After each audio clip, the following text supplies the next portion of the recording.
दिनानिमित्त पंतप्रधान मोदींच्या हस्ते दिल्लीतील लाल किल्ल्यावर ध्वजारोहण। पंतप्रधान मोदींनी सलग 12व्यांदा फडकवला तिरंगा। भारताच्या सैन्याचं केलं कौतुक। लाल किल्ल्यावरून पंतप्रधान मोदींची तरुणांसाठी खुशखबर। युवकांसाठी आजपासून 1 लाख कोटींची पीएम विकसित भारत रोजगार योजना। 3.5 कोटी युवकांना होणार योजनेचा लाभ।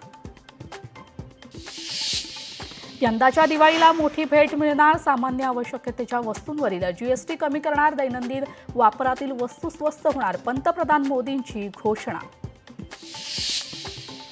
ऑपरेशन सिंदूरला आज 100 दिवस पूर्ण। देशातील 96 शहरांमधील 142 ठिकाणी लष्कर आणि निमलष्करी दलांचे बँड देशभक्तीपर गाणी वाजवणार। ऑपरेशन सिंदूर मधल्या हवाई दलाच्या 36 जवानांना शौर्य पुरस्कार। एकाला शौर्य चक्र, 9 जणांना वीरचक्र तर 26 जणांचा वायुसेना मेडलनं सन्मान। स्वतंत्र दिनाच्या शुभेच्छा देत विरोधकांचा सरकारवर टीकास्त्र। 78 वर्षांनंतर भारतात मतांची चोरी होणार असेल तर आपण स्वतंत्र आहोत का? बॅनरच्या माध्यमातून ठाकरेंची शिवसेना आणि मनसेचा जनतेला सवाल।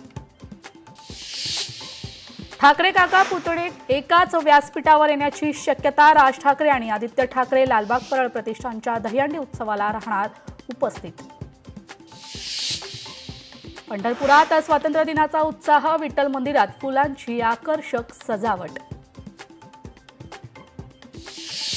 देशभरात आज जन्माष्टमीचा उत्साह। कृष्ण मंदिरात भाविकांची गर्दी।